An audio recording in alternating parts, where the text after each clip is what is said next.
sebelum membagikan layar ya, anggap saya ini pengajaran dalam pengertian bebas ya, maksudnya jangan terlalu kaku lah. Kalau kita terlalu kaku ya ada yang mau minum lah, ada yang mau apalah, silakan lah. Oke, teman-teman, saudara dan saudariku yang terkasih, setelah seminggu di dalam pertemuan ya, pertemuan SWD tahunan, Asamblea namanya, tahunan di Kota Dingin. Jadi susah sih untuk masuk ke live-live kalian. Ada beberapa curi kesempatan di Om Santos 20 menit, 10 menit atau di penyair atau di siapa di room teman-teman yang lain. Susah dua kali mungkin sekitar. Oke, kembali lagi kepada rutinitas kita tentang pendalaman iman. Nah, sebelum mendalami ini, marilah kita sama-sama. Deo bisa atau Lili, tolong kita baca sebagai pembukaan ya. Eh, karena ini kitab Wahyu, marilah kita mencintai kitab Wahyu. Jadi Wahyu 19 ayat 1 sampai 21. 19. Semacam dialog awal untuk masuk ke dalam Ekaristi dan Wahyu. Ya, mau. Liturgi surgawi yang Tuhan mau supaya dirayakan dari dunia ini. Oke. Wahyu bab Ya, 19. makanya dalam doa Bapa kami kan kita tadi kayak kita akan menemukan kata-kata jadilah kehendakmu di mana? Di atas bumi Seperti seperti di dalam mana? eh, Seperti dalam surga. Makanya kehendaknya harus mulai sudah dirayakan di atas bumi ini. Oke, silakan Yakobus. Wahyu 19 dari ayat 1 ya. Bisa teman-teman bisa membantu membacanya. Kemudian daripada itu, aku mendengar seperti suara yang nyaring dari himpunan besar orang banyak di surga. Katanya, Haleluya, keselamatan dan kemurnian dan kekuasaan adalah pada Allah kita. Oke, Sebab tahan dulu. menurut Lili pelan-pelan ya. Haleluya. Eh, di bagian manakah kita sering mendengarkan kata haleluya di dalam misa? Pelan-pelan nih. Di bagian mana? Bait pengantar? pengantar Injil. Bait pengantar Injil. Oke, pelan-pelan. Haleluya. Oke. Teman-teman Protestan gunakan haleluya kapan? Secara liturgis hampir di semua. Pokoknya haleluya, haleluya. Urusan mereka. Oke, minta maaf. Jadi haleluya. Lanjut, Lili. Haleluya. Um, Yakob, tidak apa. Ya, versi terserah. Ini kita pakai versi Protestan juga nggak apa ya. Lili baca yang versi yang di Saya pakai kitabnya. TB2 Romo sekarang. Oke, Tadi silakan. terjemahan terbaru jadi agak rancu. Oke. Terjemahan terkini ya. Terjemahan. Ya lanjut Lili. aku bacanya dari yang di layar apa yang di kitab aja? Sama, terserah. Bebas, bebas, Baca bebas. Dari Bebas. dari Alkitab aja biar nggak ke distract. Oke. Sebab benar dan adil segala penghakimannya, karena ialah yang telah menghakimi pelacur besar itu, yang merusak Oke, bumi ini pelacur besar ini yang dengan kita di Roma dianggap percabulan, itu ternyata Yerusalem ya. Yang setelah kita sudah di 2 minggu lalu. Lanjut. yang merusakkan bumi dengan percabulannya, dan ialah yang telah membalaskan darah hamba-hambanya atas pelacur itu. Dan Ya, untuk ingat, kedua ingat bahwa Yakob ya teman-teman. Yakob siapa yang membunuh orang-orang Kristen awal? Gereja perdana? orang-orang Yahudi, Paulus. Orang. Ingat Paulus. Ingat sekali kisah 8. Dewa, engkau sandingkan sedikit supaya kita langsung ya. Supaya kita langsung tahu bahwa itu bukan Roma ya. Masa sih gereja Roma membunuh gerejanya sendiri? Kan nggak mungkin kan. Nah, jadi oke, sandingkan sedikit sejak kisah 8 ayat 3 ya. Apa yang dibuat sih sebenarnya orang Yahudi terhadap ayat tiganya cukup oke. Tetapi Hmm. Saulus berusaha membinasakan jemaat itu dan ia memasuki rumah demi rumah dan menyeret laki-laki dan perempuan keluar dan menyerahkan mereka untuk dimasukkan ke dalam penjara. Artinya siapa yang membunuh gereja perdana, gereja Kristen? Siapa yang membunuh?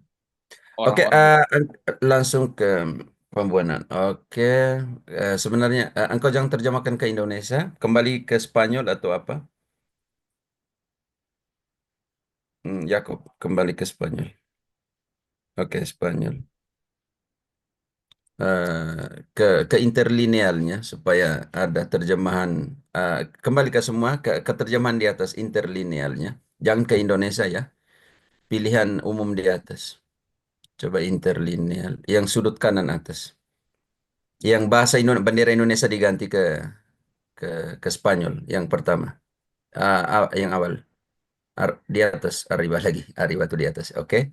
Sekarang sekarang turun dulu ya. Turun. Interlineal. Atau semua ya. Interlineal juga bisa. Oke. Yang saya mau bahasa Spanyolnya, bahasa Yunaninya muncul di situ. Oke, di sini oke. Ganti di situ. Genesis tuh kejadian ya, Beresit ganti di situ jadi kisah. Terus turun aja deh, Mas.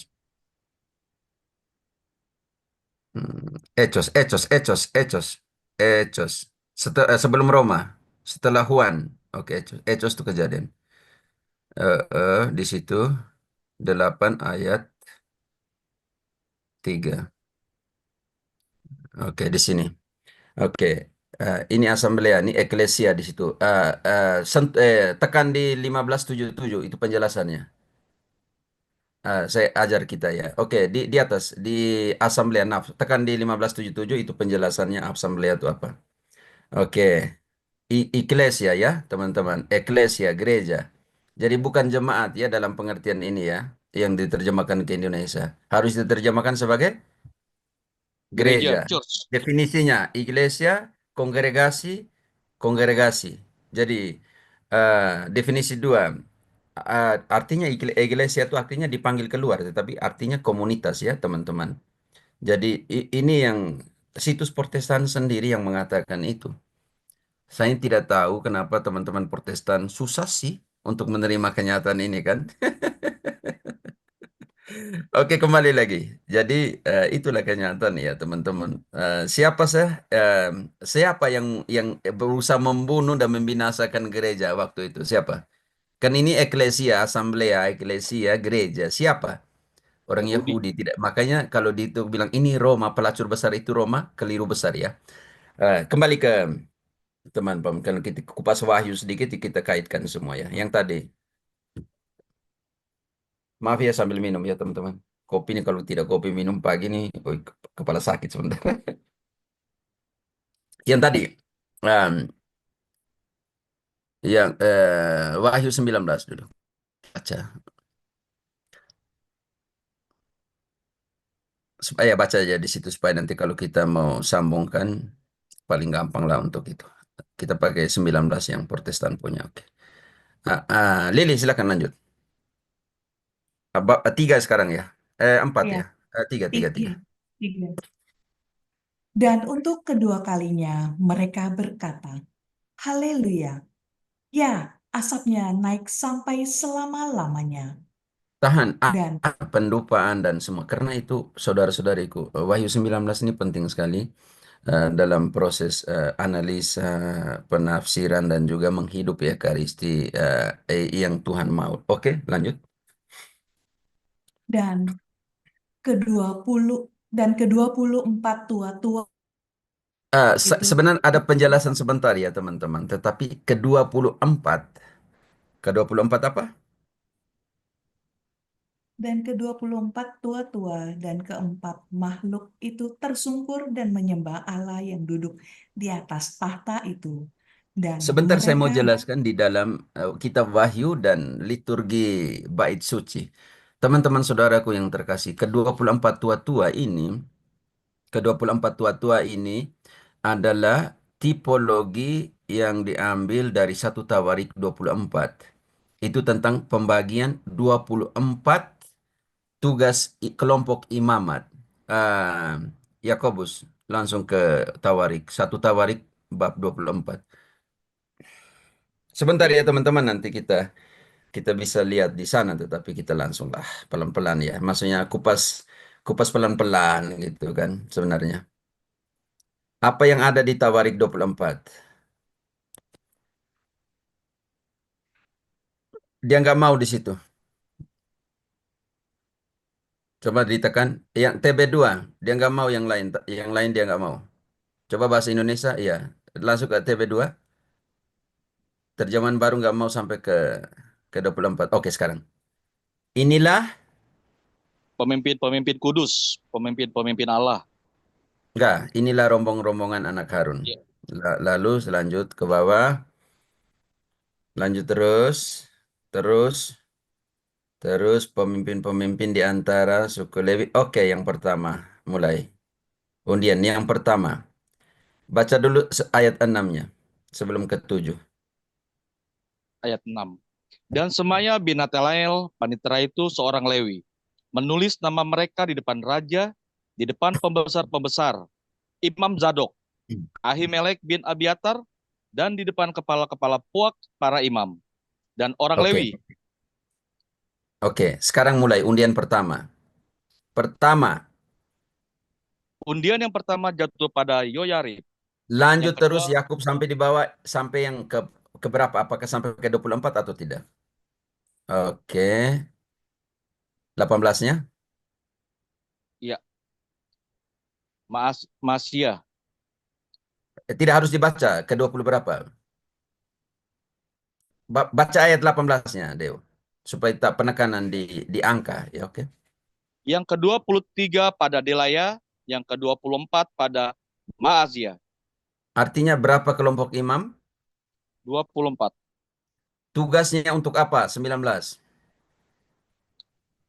Itulah jabatan mereka dalam menyelenggarakan ibadah setelah mereka masuk rumah Tuhan, sesuai dengan peraturan yang diberikan kepada mereka dengan perantaran Harun, bapa leluhur mereka, seperti yang diperintahkan kepadanya oleh Tuhan Allah Israel. Kembali ke Wahyu. Jadi bukan main-main ya, Deutero ya. Wahyu itu. Mantap, Romo. Yang tadi. Jadi kesian ya Protestantisme kehilangan liturgi surgawi, kepenuhan dari liturgi bait suci ya, teman-teman. Oke, jadi 24 ini yang ada di hadapan Allah itu adalah tipologi yang diambil dari mana? Dari 1 Tawarik 24. Tentang apa? Tentang tugas dan kewajiban imam. Untuk apa? Untuk melayani Allah di bait suci, di kemah suci. Dan mereka punya 24 golongan imam. Oke, dan sekarang Lili lanjut. 24 kembali kepada 24. Dan ke-24 tua-tua dan keempat makhluk itu tersungkur dan menyembah Allah yang duduk di atas tahta itu. Dan mereka berkata, Amin, Haleluya. Oke, di Maka bagian ini penting sekali saudara-saudariku Lili pelan-pelan. Keempat makhluk itu kita tahu bahwa ya, perwakilan dari keempat penginjil ya. Oke, lanjut. Sekarang kita masuk ke perjamuan kawin anak domba. Ini penting sekali. Oke, kita baca pelan-pelan ini sebagai sebuah, teman-teman ini anggap saja sebuah leksio divina kecil untuk kita. Ternyata Wahyu itu menggambarkan sesuatu yang yang yang sangat apa ya, ya intim dan sangat sebagai refleksi dalam pengertian cermin dari ibadah surgawi itu ya teman-teman. Oke, lanjut. Sekarang kita masuk kepada perkawinan anak domba. maka kedengeranlah suatu suara dari tahta itu.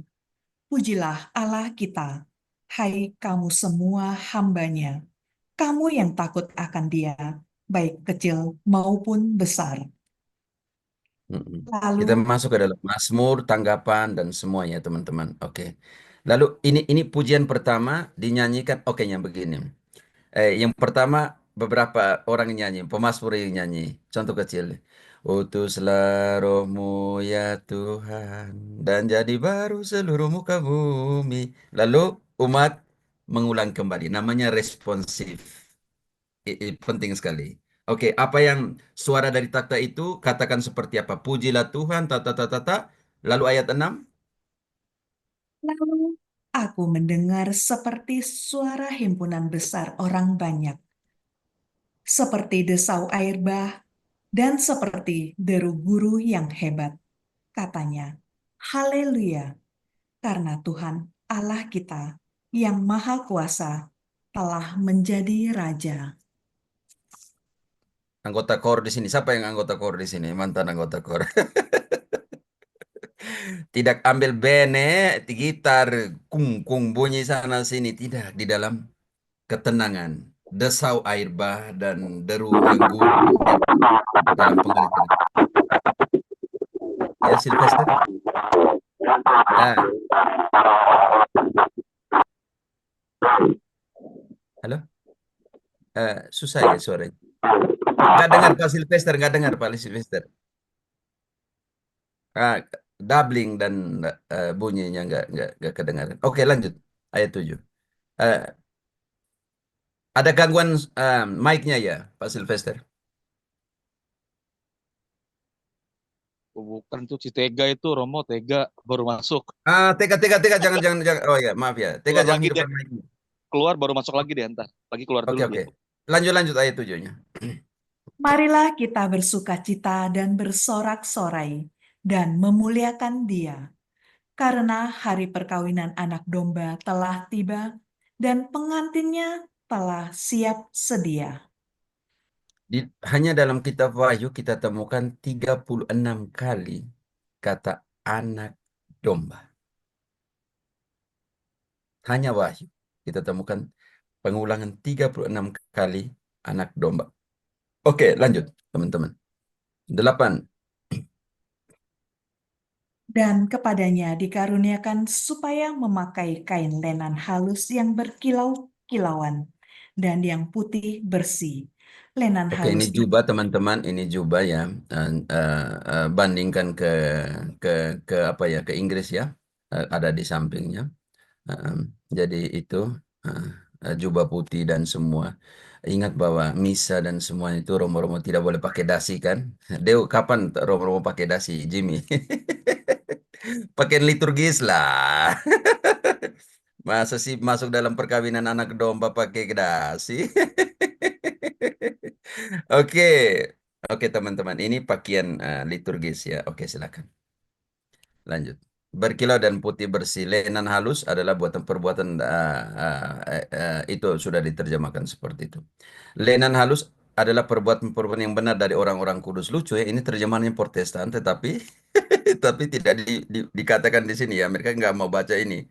Perbuatan-perbuatan benar dari orang-orang kudus. Yang pertama, perbuatan mereka tolak. Yang kedua, orang kudus mereka tolak. Jadi tolaknya dua-dua di sini ya. Lanjut. 9. Lalu ia berkata kepadaku, tuliskanlah, berbahagialah mereka yang diundang ke perjamuan kawin anak domba. Katanya padaku, Berbahagialah mereka yang diundang ke dalam perjamuan Tuhan. Ya Tuhan, saya tidak pantas. Ayo Katolik yang ada di sini. Tuhan datang kepada saya. Bagaimana imam mengundang kalian? Berbahagialah mereka yang diundang ke dalam perjamuan Anak domba Allah. ada Tuhan. Lalu kalian menjawab, ya Tuhan, Ya saya tidak Tuhan, Saya tidak pantas. pantas, Tuhan Tuhan datang datang pada pada Tuhan saya, datang pada saya, tapi bersabdalah saja tetapi maka bersabdalah saya saja maka yang saya akan sembuh. bilang yang bilang misa tidak ada dalam kitab suci itu nanti kita ketok mereka pun kepala. Tulislah ini, berbahagialah mereka yang diundang ke dalam perjamuan anak domba dan kita semua menjawab, ya Tuhan saya tidak pantas, Tuhan datang kepada saya, tetapi bersabdalah saja, maka saya akan hidup. Perkataan ini adalah benar, perkataan-perkataan dari Allah. Oke, lanjut sedikit, Lili. katanya lagi kepadaku, perkataan ini adalah benar, perkataan-perkataan dari Allah. Maka tersungkurlah aku di depan kakinya untuk menyembah Dia. Eh, Tetapi ia berkata kepadaku, Yakob garis bawahi sembah penyembahan. Di bawah ayat 10. Di bawah ya menyembah lalu di bawah sembahlah Allah karena itu ingat bahwa penyembahan dalam roh dan kebenaran. Ekaristi sebuah itu penting banget. Ekaristi itu penyembahan Dewa. Oke, tersungkurlah dan kaki untuk menyembah Dia. Lalu yang kedua, sembah yang kedua di ayat yang sama. Oke. Lili baca yang bagian kedua. Sembahlah Allah. tetapi ia berkata kepadaku, janganlah berbuat demikian. Aku adalah hamba, sama seperti engkau dan saudara-saudaramu yang memiliki kesaksian Yesus. Sembahlah Allah, karena kesaksian Yesus adalah roh nubuat. Yesus bilang, kamu kepada wanita di Samaria, di sumur Samaria, tiba suatu saat nanti kamu akan menyembah Allah dalam roh dan kebenaran. Runtuhkanlah bait Allah ini, maka saya akan membangunnya dalam 3 hari. Itu dia bilang, dia adalah bait Allah itu sendiri. Dan yang kedua, kebenaran. Ketika dia katakan dalam Yohanes, Yohanes 6:45, dagingku adalah benar-benar makanan. Jadi ingat di sini, menyembah di dalam roh dan kebenaran. Di manakah itu? Di Ekaristi. Tapi ingat, janganlah berbuat demikian. Aku adalah hamba sama dengan engkau dan saudara-saudaramu yang memiliki kesaksian Yesus.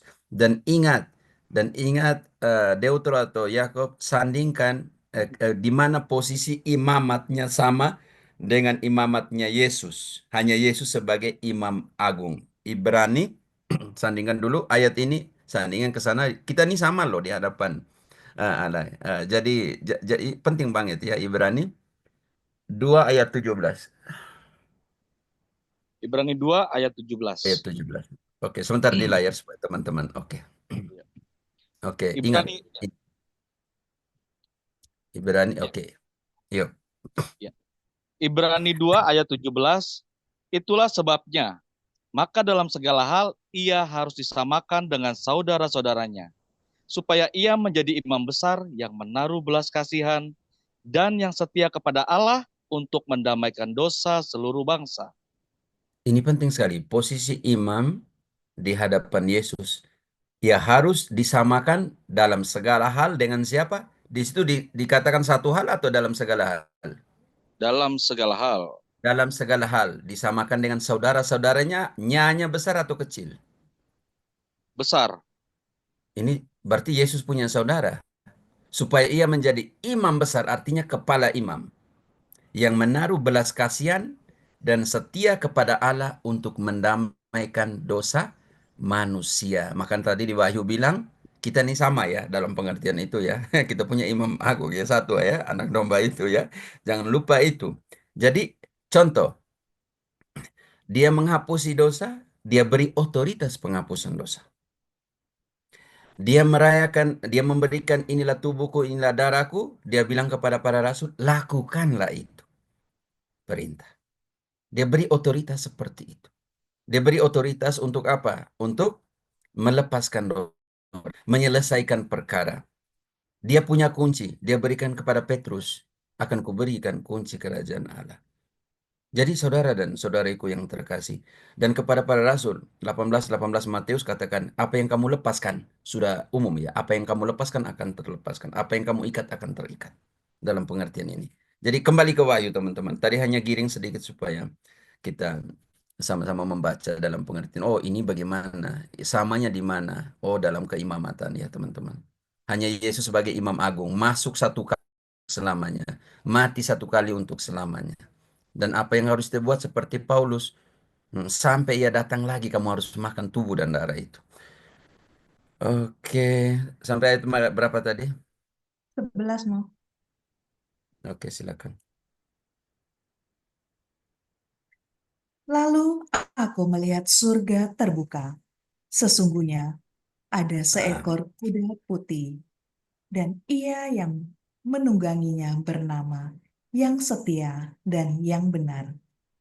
Ia menghakimi dan perang dengan adil.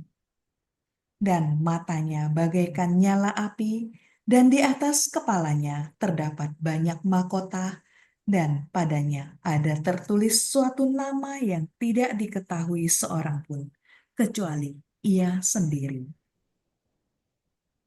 Dan ia memakai jubahnya yang telah dicelup di dalam darah, dan namanya ialah Firman Allah. Tahan di situ. Ia memakai jubah yang telah dicelup dalam darahnya. Anak domba Allah ya. Ia menghapus dosa dunia. Dan namanya ialah Firman Allah. Yohanes 1:1. Firman Allah itu menjadi apa? Yohanes 1:1. Pada mulanya adalah firman. Firman itu bersama-sama dengan Allah. Dan firman itu adalah Allah. Oh, ingat, ia memakai jubah yang telah dicelup dalam darahnya. Ingat ya teman-teman saudara-saudariku yang terkasih.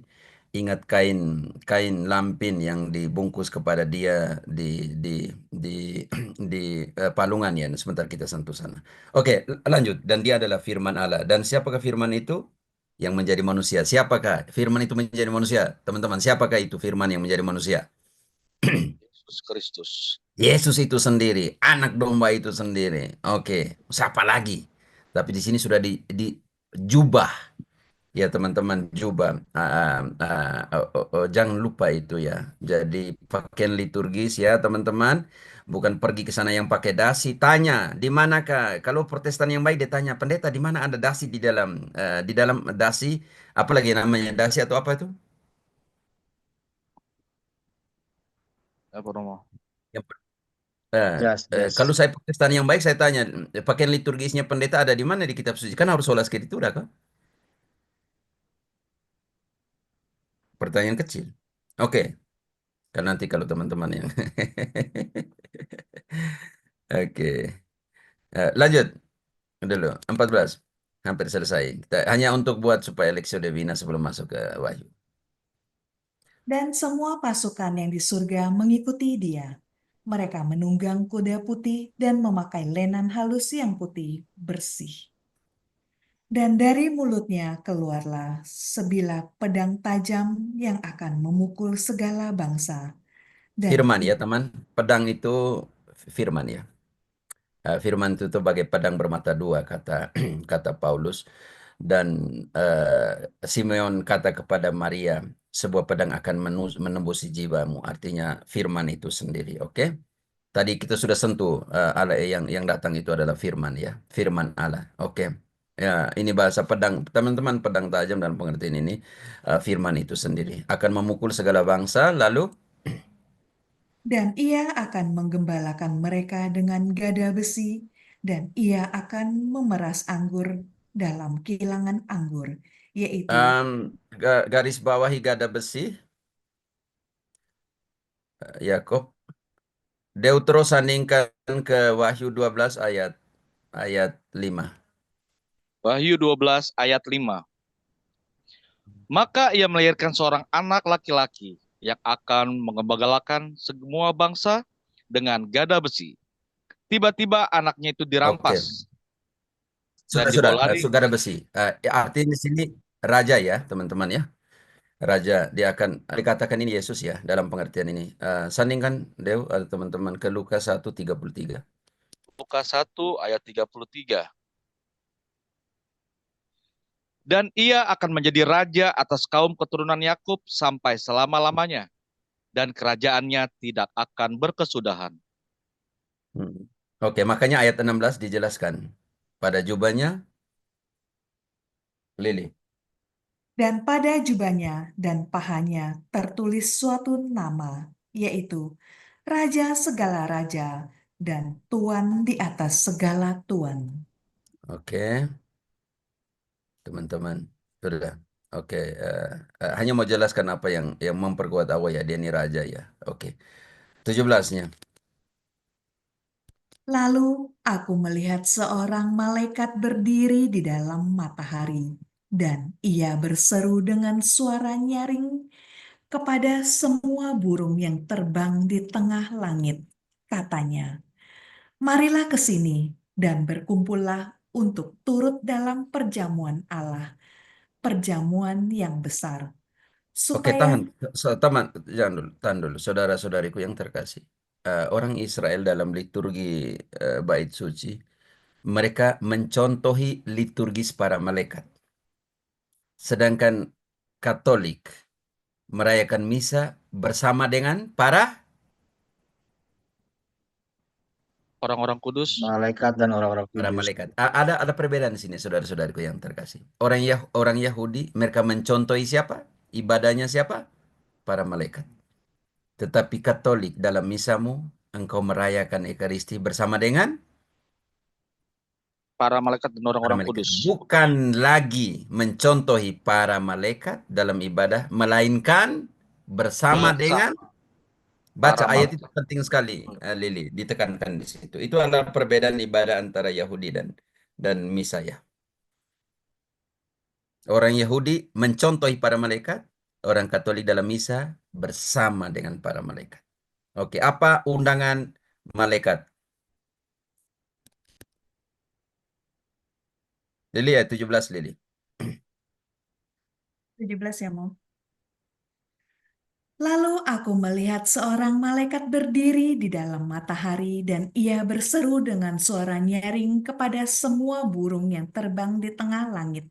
Katanya, marilah ke sini dan berkumpullah untuk turut dalam perjamuan Allah, perjamuan yang besar, supaya kamu makan daging semua raja dan daging semua panglima dan daging semua pahlawan dan daging semua kuda dan daging semua penunggangnya dan daging semua orang, baik yang merdeka maupun hamba, baik yang kecil maupun yang besar.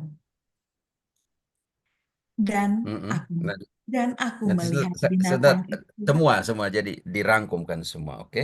Dan aku sebentar saya jelaskan. Lanjut lanjut Lili, sebentar. Dan aku melihat binatang itu dan raja-raja di bumi, serta tentara-tentara mereka telah berkumpul untuk melakukan peperangan melawan penunggang kuda itu dan tentaranya. Maka tertangkaplah binatang itu dan bersama-sama dengan dia nabi palsu yang telah mengadakan tanda-tanda di depan matanya. Dan dengan demikian, ia menyesatkan mereka yang telah menerima tanda dari binatang itu dan yang telah menyembah patungnya. Keduanya dilemparkan hidup-hidup ke dalam lautan api yang menyala-nyala oleh belerang. Oke, ini sudah saat penghakiman, anak domba datang dan semuanya. Teman-teman ingat bahwa nabi-nabi palsu itu akan dibuang kemana? Deutero, guru-guru palsu itu akan dibuang kemana? Lautan Neraka api roh. belerang yang Oke, menyala-nyala. penggenapan dari Matius 7, Matius 7, Matius dari 17-nya. ya. Demikianlah setiap pohon yang baik menghasilkan buah yang baik, sedang pohon yang tidak baik menghasilkan buah yang tidak baik. Tidak mungkin Mm-mm, pohon yang baik itu menghasilkan buah yang tidak baik, ataupun pohon yang tidak baik itu menghasilkan buah yang baik. Dan setiap mm-mm, pohon yang tidak menghasilkan buah yang baik pasti ditebang dan dibuang ke dalam api. Jadi mm-mm. dari buahnya lah kamu akan mengenal mereka. Lanjut, Teo. Bukan setiap orang yang berseru kepadaku, Tuhan, Tuhan, akan masuk ke dalam kerajaan surga, melainkan dia yang melakukan kehendak Bapakku yang di surga. Pada hari Mm-mm. terakhir, banyak orang akan berseru kepadaku, Tuhan, Tuhan, bukankah kami bernubuat demi namamu, dan mengusir setan demi namamu, dan mengadakan banyak mukjizat demi namamu juga? Pada waktu itulah aku akan berterus terang kepada mereka, dan berkata, Aku tidak pernah mengenal kamu, enyalah daripada buku, kamu Oke, sekalian pembuat kejahatan. oke. Yang selalu menyerang Katolik itu hati-hati ya. Dan keduanya, nabi palsu, guru palsu, dan juga mereka yang sering menyerang Katolik itu lihat situ ya, teman-teman. Raja-raja kayak apa semua yang selalu seperti itu ingat ya. Dan keduanya dilemparkan hidup-hidup ke dalam lautan api yang menyala-nyala dan berlerang. Saya tidak kenal kalian. Pergilah dari sini. Oke, saudara-saudariku yang terkasih, ini seperti semacam lintas balik untuk masuk kepada Ekaristia. Eh, eh, ada satu anekdot yang sangat bagus ya. Seorang pastor dia kunjung rumah umat yang sangat Katolik. Ini seperti siapa nih ya teman-teman yang sangat Katolik? Ainisa ya contohnya, Ainisa ya. Atau Lili atau Yakobus atau siapa. Lalu sebelum pulang, Pastor Romo ini hidangkan makanan yang enak ya, semacam kue tar tapi enak ya. Dan mereka memberikan kepada Romo itu sendok yang mereka beli di mana, kayak di Amerika, kayak apa ya, yang untuk orang-orang spesial, sendok kecil itu. Tapi tidak tidak tidak diberikan kepada orang-orang lain, tamu-tamu lain. Setelah makan makanan terakhir itu, Romo menyembunyikan sendoknya di dalam Alkitab, lalu pergi pulang. Tahun berikutnya, setelah setahun, Romo datang lagi ke rumah. Lalu sebelum makan, istrinya mendekati Romo dan katakan, Romo, tahun lalu itu, tahun lalu itu kami, waktu makan malam, makanan terakhir itu kami menghidangkan Romo dan memberikan Romo itu sendok. Sendok itu sangat spesial bagi kami. Dan itu hanya untuk orang-orang tertentu yang boleh memakai sendok itu. Tetapi setelah makan malam itu, sendok itu hilang. Romo bilang, kalau begitu, ambil dong Alkitab yang dulu ada di meja di sini. Lalu pergilah mereka dan ambil Alkitab. Dan ketika membuka Alkitab, ternyata sendok kecil itu ada di dalam Alkitab. Artinya Katolik. Selama 1 tahun tidak pernah buka apa? Alkitab. Jangan sampai Katolik ada di sini sama ya. Setahun tidak pernah buka Alkitab ya. Atau kalau saya kunjung rumah kalian, saya buat yang sama ya. Saya sembunyi semua sendok-sendok kalian, tuh garpu-garpu di dalam Alkitab kalian semua nanti. Oke, jangan sampai seperti itu ya, teman-teman. Oke, saya akan membagikan kemuliaan kepada Bapa dan Putra dan Roh Kudus seperti pada permulaan, sekarang, selalu, dan sepanjang segala masa. Amin. Marilah kita membagikan layar saya. Ada 1-2 komen sebelum itu. Yakobus, silakan. Teman-teman mungkin ada yang mau komen.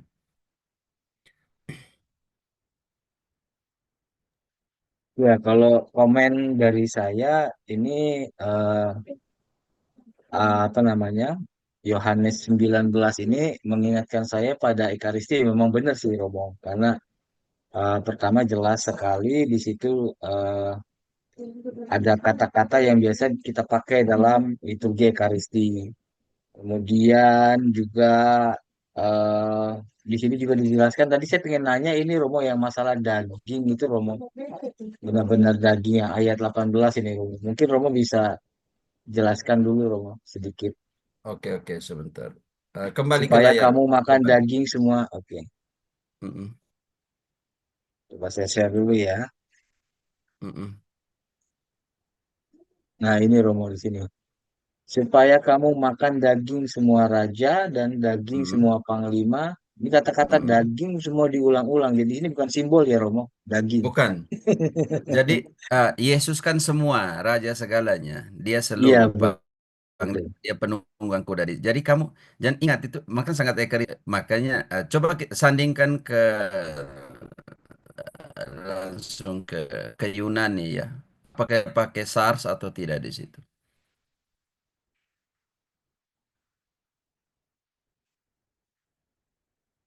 Ingat itu, justru di Inggris bagus ya, ayat 16 itu digaris bawahi King of Kings ya, maksudnya di garis bawahi besar banget ya di situ. Eh, terus ke bawah tadi, Raja, terus. Ini nih, justru ayat 16-nya tuh di Inggrisnya bagus, dia dibesari di atas ayat 16-nya, Mas.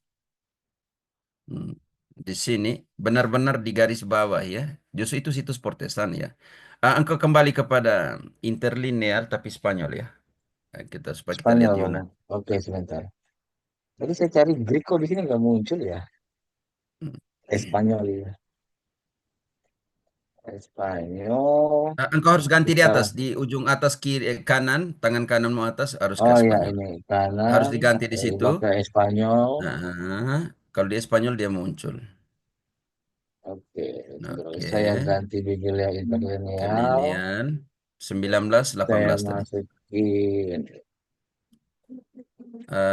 Apokalipsis Apokalipsis 19 ayat 19, 18. 18. Dia menggunakan kata apa di situ? Flash tadi Mm-mm. bahasa Inggris ya Romo. Oke, the Regis. Dia karena ketik di 4561. Bagaimana satu? Di sini 4561. Oke. SARS. Dia dia pakai SARS daging. Oke, ini penting sekali. Daging. Itu juga sama SARS. Sandingkan ke Yohanes. Yohanes, Di situ kali di situ Yohanes. Juan, tulis Juan, Juan, tidak Juan. J, J, U A, Juan. Juan. Juan. Oh, Juan. Juan, Oke. Juan Pun Yohanes spasi ternyata. 6, 6, 6:45. 55, maaf. 55. Ini ya. Oke, Saya klik satu aja yang di atas ya. ya. 29, Oh, ini 24. Dia pakai SARS yang sama ya. 2491. Mm. Dia pakai kata apa? Bukan. Bukan, Harus bukan kata ini. SARS-nya. Kembali lagi. Santai teman-teman, ini situs pertanyaan yang kita bisa pakai ya. Kembali ke atas. Mungkin ke Eh, pasang lala 5455. Atau kembali semua ke inisio yang hijau di atas. Yang hijau di biru. atas. Inisio kata ini. Oke. Terserahlah Oh, oke. ya kata ini. Atau di inisio, Ini ya. inisio yang ini. Yang kata Inisio, oke, inisio ya. inisio, oke. Tekan di situ. Oke, sekarang baru pilih. Di Biblia interlineal Biblia Internasional. ada 52 bahasa ya teman-teman. Oke, sekarang pilih. Juan. Juan, oke, Juan yang pertama. Juan. Karena dia tulis 4 6, ya. 6, 54 ya. 54 dulu. Juan 6:54. Setelah itu nanti kita ke sampingnya. Oke. Oke, yang pertama ini SARS ini. Mi karne di sini 4561. 4 di atas. Karne ya. Oke, dia pakai SARS tidak? Oke, dia tetap pakai SARS. Jadi SARS ini sama dengan SARS di sana ya, teman-teman. Ya ini. Jadi kalau memang dia kenapa ya Yunani dia pakai SARS, daging nyata, bukan simbol ya. Karena itu definisi teman-teman yang kembali tadi definisinya apa SARS itu? Atau Daging pakai Romo. bahasa apa sini kita mau pakai bahasa yang kalian kenal? Indonesia Romo. Oke. Bahasa Indonesia. Dari Iya, kehilangan harus makna kita di situ ya jaga. nanti. Kadang kita bingung ini tulisan apa, artinya apa gitu kan. Oke, Mana tadi ada bahasa Indonesia, Indonesia ya? ada Indonesia di situ, Katalan, Gods, Ada deh Hindi, bahasa. Indonesia tekan di situ. Nah, Oke, kita coba ya teman-teman, Romo. referensi Oh, ini silang, referensi referensi silang. silang Ah, tulis ayatnya di Yohanes situ. 6 ayat 54. Oke, Terus kalau oke, di dagingku. Di sini sungguh-sungguh nyata dagingku. Dia tidak katakan simbol dagingku. Jadi kalau referensi, oke, kata dagingku di situ. Jadi lucunya di situ dia SARS-nya hilang ya teman-teman di situ. Jadi rangkuman tadi kamu makan ya, daging dari raja, daging dari ini, daging dari ini, daging dari semua dia lah. Maksudnya sudah sangat jelas nyata di situ dia gunakan SARS yang sama dengan dagingnya sendiri di dalam Yohanes 6 kan. iya, iya. Sedikit kehilangan apa ya makna ketika kita masuk ke Indonesia ya dalam tapi tidak apa. Tapi Oke sebenarnya Romo itu kalau aja paling. ya, oke. Oke, bisa dimengerti ya. Bisa, iya ya bisa bisa. Karena dia pakai yang sama, SARS yang sama ya. Basar kalau di dalam bahasa Ibrani ya, basar atau SARS ya. Oke, teman-teman. Oke. Jadi bukan main-main. Kalau dia bilang itu. Jadi teman-teman yang bilang sola scriptura kalau begitu kenapa ganti begitu kan? Berarti Dalam tadi yang pengertian. ayat 18 itu merujuk kepada dagingku dan darahku itu ya Romo ya. Hmm. Cuma Makanya dijelaskan makanya lebih banyak lagi. Wahyu 19 itu sangat erat dengan Ekaristi ya, teman-teman. Oke Romo. Bukan Baik Romo, main-main. terima Oke, kasih. saya eh, mungkin kalau tidak ada komentar kita sedikit masuk ya. Oke, selamat datang. Semoga dalam setengah jam ya supaya nanti kita lebih banyak berbagi. Bisa dilihat teman-teman, untuk masuk ke sana kita harus mengerti. Eh, eh, Coba membantu kita untuk mengerti Ekaristi dan Wahyu ya. Ekaristi adalah makanan. Yang tadi yang kita sudah banyak kali kita baca ayat perikop ini ya, teman-teman. dari Yohanes 6:51-58. Ekaristi adalah makanan karena dia bilang barang siapa yang makan, barang siapa yang minum, kan kan dia tidak main-main loh. Seperti itu ya. Jadi kalau Yesus bilang benar-benar makanan, lalu kenapa kita ganti? Lili, baca cukup 6 tapi 55 cukup. Dia bilang ini benar-benar makanan. Jadi dagingku adalah benar-benar makanan. Jadi kenapa kamu tidak mau gitu kan? Lili. Ya, saya bacain aja Romo. Hmm. Sebab dagingku adalah benar-benar makanan dan darahku adalah benar-benar minuman. Apa artinya benar-benar makanan dan benar-benar minuman? Apakah dia manggila di situ? Apakah Yesus sementara berbohong dengan dirinya sendiri? Kau harus paham dulu, Ekaristi adalah benar-benar.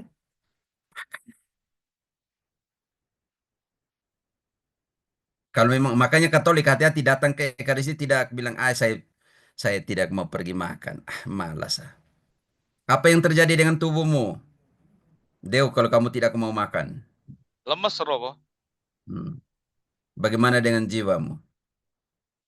Sedangkan Paulus bilang, makanan ini harus diterima sampai kapan? Sampai ia datang lagi. 1 Korintus 11 ayat 26. Lili sudah turun ya? 1 Korintus 11 ayat 26. Sebab setiap kali kamu makan roti ini dan minum cawan ini, kamu memberitakan kematian Tuhan sampai ia datang. Di situ masih digunakan kata makan dan minum. Masih Romo. Lalu kenapa tidak mau makan? Masih ingatkah Paulus harus marah bukan marah, harus merayakan Ekaristi selama 14 hari mereka tidak merayakan itu? Masih ingat? Kisah Ya, Romo. 27, 33, 35. Kalau bukan itu makanan, kenapa Paulus bilang seperti ini? Kisah 27 Ya. ayat 33 selanjutnya, 35, oke. Ketika hari menjelang siang, Paulus mengajak semua orang untuk makan. Katanya, sudah 14 hari lamanya kamu menanti-nanti saja. Menahan Deutero berapa lapar hari? 14 hari Romo. Tapi kita belum tahu makanan apa ini. Ya. Sudah 14 hari lamanya kamu menanti-nanti saja. Menahan lapar dan tidak makan apa-apa. Karena itu aku menasihati kamu supaya kamu makan dahulu. Hal itu perlu untuk keselamatanmu. Ini tahan. Ini perbedaan antara makan biasa dengan makan yang Ekaristi. Makan biasa untuk kenyang, tetapi makan Ekaristi untuk apa? Keselamatan. Bukan pernyataan siapa? Paulus. Kita Oh, mau Yesus makan yang Kristus. kenyang. Yesus, Paulus di dalam pengertian ini Paulus suratnya. Paulus yang ngomong. Kita hanya mau makan untuk kenyang. Dan tidak mungkin 14 hari mereka tidak makan makanan ya. Tetapi yang belum mereka makan adalah makanan untuk apa? Keselamatan. Dan apa, jangan dulu sandingkan ke Yohanes. Karena ini benar-benar makanan, tapi makanan untuk selamat. Karena itu adalah makanan untuk keselamatan, maka pernyataan sesudahnya, sehelai rambutmu apa? Tidak seorang pun di antara kamu akan kehilangan sehelai pun dari rambut kepalanya. Oke, tahan. Lalu sekarang kita tidak tahu bagaimana makanan itu harus dimakan dan oleh siapa dan siapa yang mengambil untuk memberikan itu kepada kita. Lalu apa yang dibuat oleh Paulus? Ayat 35. Sesudah berkata demikian, ia mengambil roti, mengucap syukur kepada Allah di hadapan semua mereka. Memecahkannya, lalu mulai makan. Oke, apa yang dirayakan Paulus? Ekaristi Romo. Apa yang dirayakan Yesus dalam Lukas 22, 19-20? Ekaristi. Jadi ini benar-benar makanan. Persoalan itu orang menganggapnya sebagai simbol. Di mana ada kata simbol dalam Ekaristi? Di dalam kitab suci tentang Ekaristi. Jadi kalau ini adalah benar-benar makanan, orang tidak mau datang makan. Mereka pilih makan yang lain. Makan di alkohol, makan di restoran, makan di... Tapi untuk makan yang benar-benar makanan untuk keselamatan, orang tidak mau datang. Sebab apa kata Yohanes 6 ayat 51, 50? Akulah roti kehidupan, barang siapa makan roti ini akan mati atau tidak akan mati. Oh, yang makanan yang untuk hidup kekal ini, keselamatan orang tidak mau datang makan. Dew. Akulah roti hidup yang telah turun dari surga. Jikalau seorang makan dari roti ini, ia akan hidup selama-lamanya. Dan roti yang kuberikan itu ialah dagingku, yang akan kuberikan untuk hidup dunia. Yang ini orang tidak mau. Oke, Ekaristi adalah benar-benar makanan. Ekaristi adalah kehadiran nyata Kristus.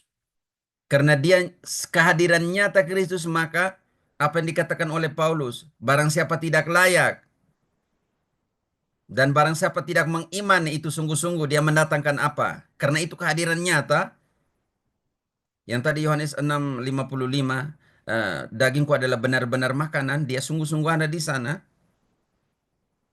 Dan di dalam yang nyata sekali, Paulus memberikan pembelaan apologia kepada Ekaristi ketika mengatakan, kalau seandainya itu simbol, maka tidak berdosa. Tapi kalau itu nyata, hadir nyata, maka dia berdosa kepada tubuh dan darah Kristus. Silakan, Dew. Jadi barang siapa dengan cara yang tidak layak makan roti atau minum cawan Tuhan, ia berdosa terhadap tubuh dan darah Tuhan. Kalau Karena seandainya, itu, ya sebentar.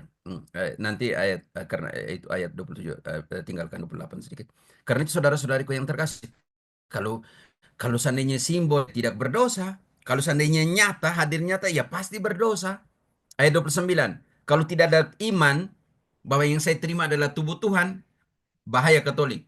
Kamu pergi terima tubuh Kristus, kau bilang, itu kan, hati-hati ya. Ayat 29-nya. karena barang siapa makan dan minum tanpa mengakui tubuh Tuhan, ia mendatangkan hukuman atas dirinya. Yakobus, saya mau garis bawah kata mengaku itu. Ke interlineal, dia pakai kata apa? Yakobus, saya keluarkan dulu ini. Yakob, Yakob Oh, masih di yang sini. pakai bahasa apa? Mau Spanyol? Spanyol tadi, dia pakai kata apa mengakui di situ. Oke, sebentar saya Kita share belajar screen dulu. bersama ya. Teman-teman pakai situs Protestan untuk jawab mereka ya. Karena mereka terlalu serang terlalu kita, jadi kita pakai mereka ke situs untuk jawab lagi mereka. Interlineal atau Biblia Todo. Oh Kembali iya, ke Spanyol di udah atas ujung kanan ya. Spanyol ya, Romo. Tapi kenapa yang bahasa Di Indonesia Indonesia nggak diganti. bisa keluar interlinear ya? Ya, lucunya di situ. Jadi itu juga kita harus Sayang pertanyakan ya. banget sih. Ganti-ganti di atas kanan dulu ya. Tangan Oh ya, kananmu kanan diganti dulu ke Spanyol ya.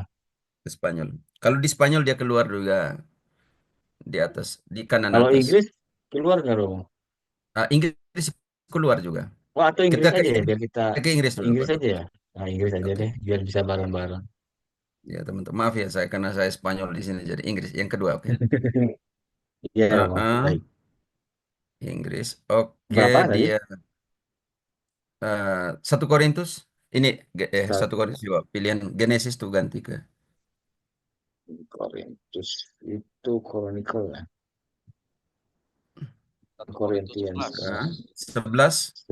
11, 29. 19. Oke.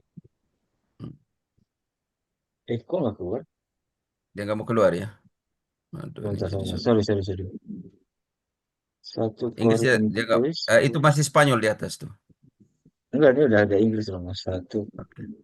Interlineal. 1 Korintus 11 2. Engkau ini Kronikas atau Korintus tuh? Oh, kok page no Spanyol ya? Masih di Emang atas, nggak ada coba. interlinealnya berarti. Pakein aja Berarti deh ada Spanyol Spanyol aja. kalau itu. Spanyol, oke. Berarti kurang lengkap dia interlinealnya. Spanyol kembali, makanya saya lebih pakai Spanyol karena dia muncul langsung. 1 Korintus Heeh. Jadi kalian 11 belajar bahasa Spanyol juga ya. 11 ayat 29. 23 ya. 29. 29. Jadi kalian belajar bahasa Spanyol juga bagus ya. Nah, ini malah keluar yang Spanyol ya. Oke, di Berarti yang sini Inggris malah nggak mau. está viviendo, el porque viviendo si él mismo está encomiendo, está viendo, dia pakai kata el porque comiendo y viviendo juicio él mismo está comiendo y bebiendo, discerniendo. 12:52. Dia pakai kata itu. Griegonya diakrino. Dia artinya apa? Ya ini definisi diferencia discerniendo, separar completamente, es decir, referencia itu harus sungguh-sungguh discernir. Bahasa Indonesia artinya apa discernir, teman-teman? Halo, discernir. Pernah kenal bahasa Indonesia? Ini teman-teman, itu ada traduksi langsung ke Indonesia. Oh ini discernir, pembedaan, membedakan, berdebat untuk membedakan hakim, bayangkan, untuk memisahkan sepenuhnya, yaitu secara harfiah atau refleksi, untuk menarik diri, atau secara tersirat, untuk menentang, secara kiasan membedakan, atau refleksi, ragu-ragu atau jadi benar-benar ya, memisahkan. Oh, ini tubuh atau tidak tubuh? Bisa mengerti teman-teman? Dia bedakan. Seperti Romo. Makanya Paulus pakai kata Ragu-ragu diakrino aja di nggak sini. boleh, Romo.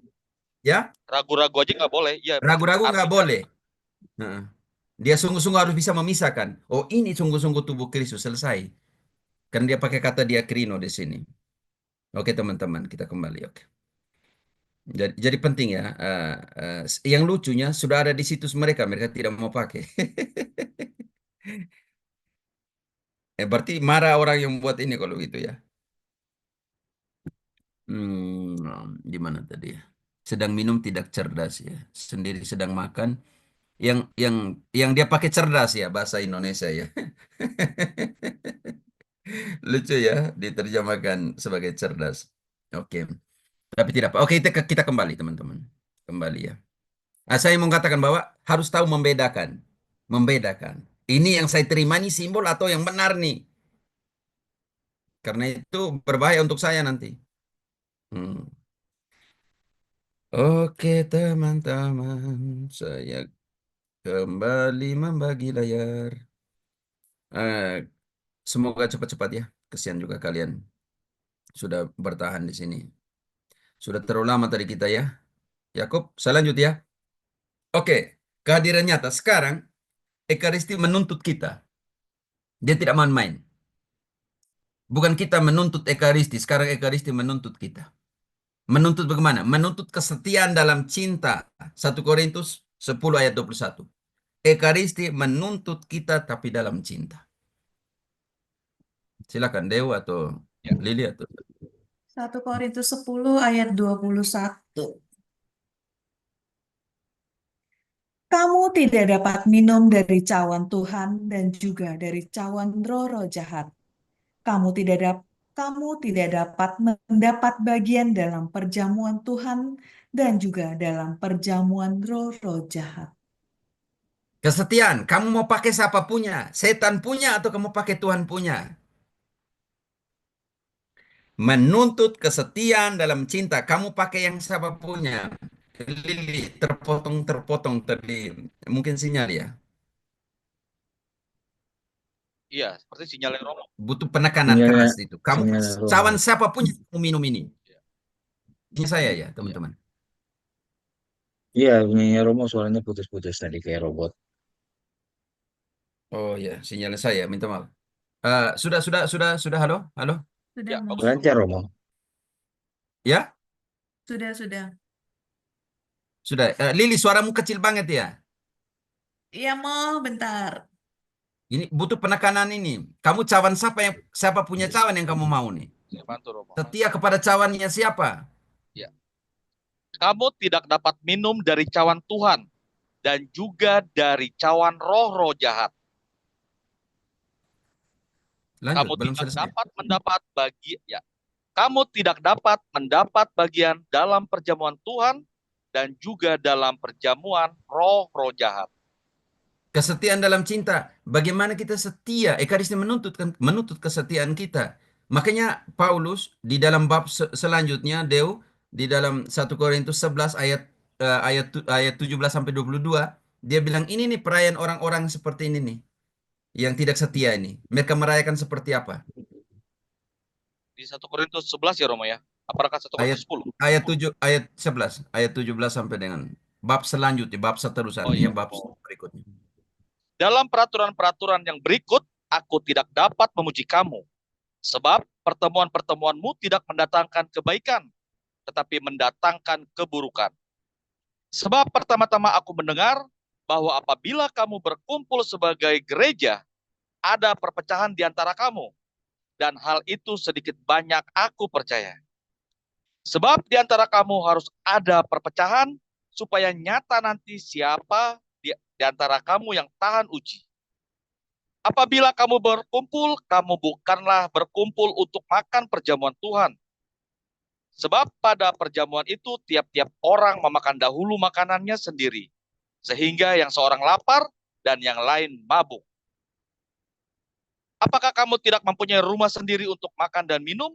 Atau maukah kamu menghinakan gereja Allah dan memalukan orang-orang yang tidak mempunyai apa-apa? Apakah yang kukatakan kepada kamu? Memuji kamu? Dalam hal ini aku tidak memuji. Mic-nya Romo, mic Romo, Dia mic. menuntut kesetiaan dalam cinta. Cawan mana yang kamu mau? Setan punya atau saya punya? Dunia punya atau saya punya? Karena itu Ekaristi harus dirayakan ayat 23. Seperti apa yang harus dirayakan Ekaristi itu? Setia. Sebab apa yang telah kuteruskan kepadamu, telah aku terima dari Tuhan, yaitu bahwa Tuhan Yesus pada malam waktu ia diserahkan mengambil roti, dan sesudah itu ia mengucap syukur atasnya. Ia Oke. memecah-mecahkannya dan berkata, Jadi Ekaristi harus dirayakan di dalam kesetiaan. Yang diterima dari Tuhan itulah yang saya teruskan. Berarti harus dirayakan sesuai dengan yang diterima oleh para rasul.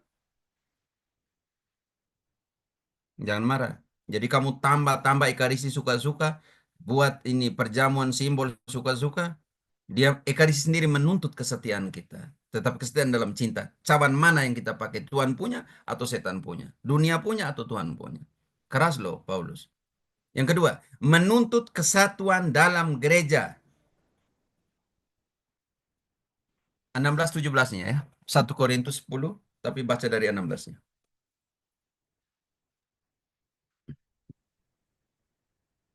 bukankah cawan pengucapan syukur yang atasnya kita ucapkan syukur adalah persekutuan dengan darah Kristus? Bukankah roti yang kita pecah-pecahkan adalah persekutuan dengan tubuh Kristus? Karena roti adalah satu, maka kita sekalipun banyak adalah satu tubuh. Karena kita semua mendapat bagian dalam roti yang satu itu. Jadi jangan main-main. Ayat 16. Bukankah roti yang kita makan adalah persekutuan, koinonia? Ini yang kita mau lihat di interlineal. Yakobus, bantu dulu ya. Ayat 16-17. Penting banget ya.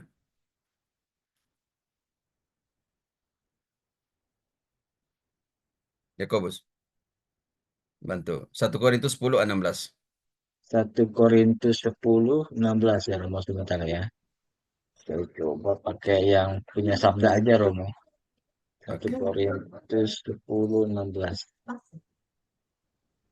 Saya mau tadi interlinear supaya saya mau lihat dia pakai koinonia, persekutuan dia pakai kata apa di interlineal.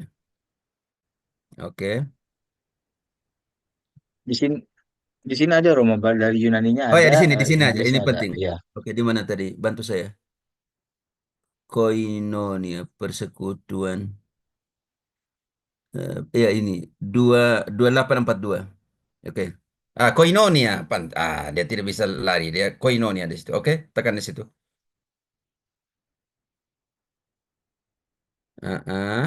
Dia pakai kata apa? Haleluya.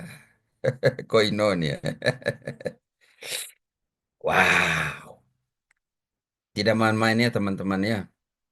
Dia pakai kata koinonia ya. Persekutuan. Masuk ke dalam. Tidak bisa dipisahkan dalam pengertian ini. Berarti yang saya terima ini adalah tubuh Tuhan. Yang saya terima ini adalah darah Tuhan. Tidak main-main ya teman-teman. Oke, cukup kata itu. Hanya ternyata dia pakai koinonia ya teman-teman. Penting sekali. Saya bagi kembali layar. Ya, kok bisa mengerti ya? teman-teman. Jelas ya, mau jelas. Jangan, jadi jangan main-main dengan ini. Bisa lihat layarnya, oke. Jadi menuntut kesatuan di dalam tubuh itu sendiri, di dalam Yesus itu sendiri, tapi persekutuan di dalam gereja itu sendiri. Jadi dua, rayakan itu dalam gereja. Makanya ayat 17 omong tentang tubuh dan juga omong tentang gereja. Bagaimana merayakan ekaristi dalam persekutuan dengan cawan, darah Tuhan dan tubuh Tuhan, tetapi di luar gereja bagaimana? Kembali ayat 17, Deo. Jadi menuntut kesatuan di dalam gereja. Ya. Karena roti adalah satu, maka kita sekalipun banyak adalah satu tubuh. Karena kita semua mendapat bagian dalam roti yang satu itu. Nah, roti yang satu tubuh satu gereja yang mendapatkan roti yang satu itu, roti itu kita sudah dijelaskan sangat jelas bahwa akulah roti kehidupan, barang siapa makan roti ini akan hidup selamanya, tubuhnya sendiri dalam pengertian ini dijelaskan ayat 16, koinonia dengan tubuhnya, koinonia dengan darahnya, dan bagaimana kita merayakan itu di luar gereja? Tidak bisa. Paulus bilang tidak bisa. Bagaimana kita memisahkan gereja dari gereja? Karena kita makan dari roti yang satu adalah dia sendiri. Mana itu dia bilang di situ ini diterjemahkan dia harus ditafsirkan secara secara secara apa namanya itu secara simbol. Tidak ada di situ. Jadi Ekaristi menuntut kita kesatuan dalam gereja.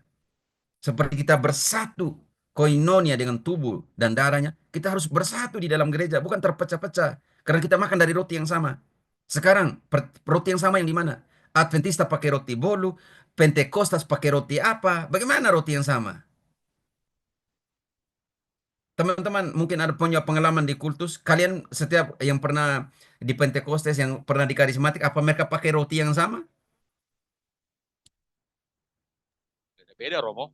Ada yang pakai roti Jadi, tawar, ada roti sobek, beda-beda. bingung.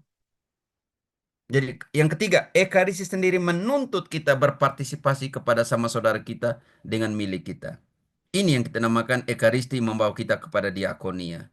Ekaristi membawa kita kepada bagaimana kita membagi, bagaimana kita bersolider.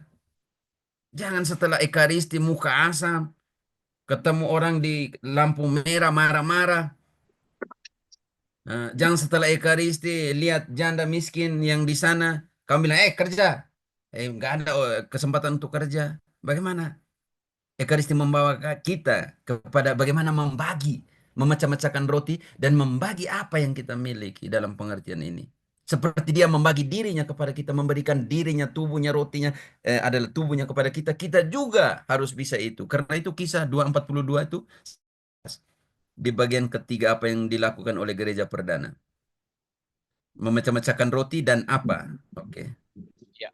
Kisah 2 ayat 47 ya, Romo. 42. 42. Kisah 2 ayat 42. Mereka bertekun dalam pengajaran rasul-rasul dan dalam persekutuan, dan mereka selalu berkumpul untuk memecahkan roti dan berdoa. Oke, 44. Dan semua orang yang telah menjadi percaya tetap Koinonia bersatu. di sini. Dia pakai koinonia. Semua orang sudah menjadi sudah ya semua orang yang percaya buat apa? Tetap bersatu. Dan segala Dan, kepunyaan mereka adalah kepunyaan bersama. jadi teman-teman bukan main-main ya. Macam rasa solidermu karena kamu merasa bersatu.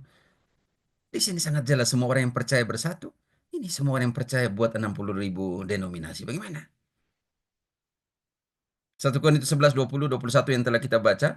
Cara hidup orang-orang yang tidak melihat Ekaristi, tidak menghidup Ekaristi. Di sini juga penekanan rasa solider. Bagaimana kamu makan, sedangkan ada yang lapar. Bagaimana kamu Ekaristi tetapi tanpa solidaritas.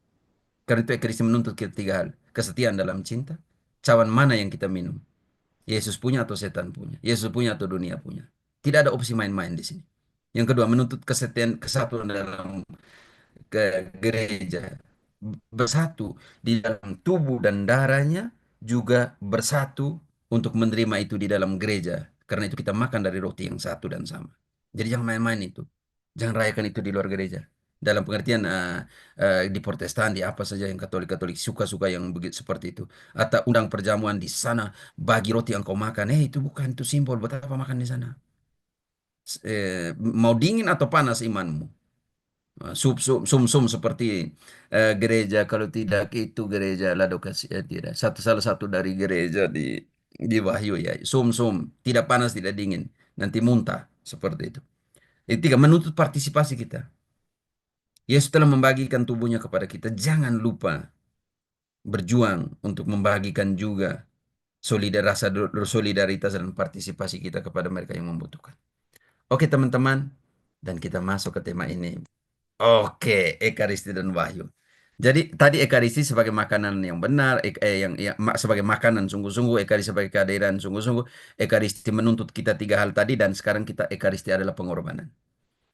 Sebenarnya Injil sudah mengatakan itu, Yesus sudah benar-benar disiapkan untuk menjadi anak domba pengorbanan itu.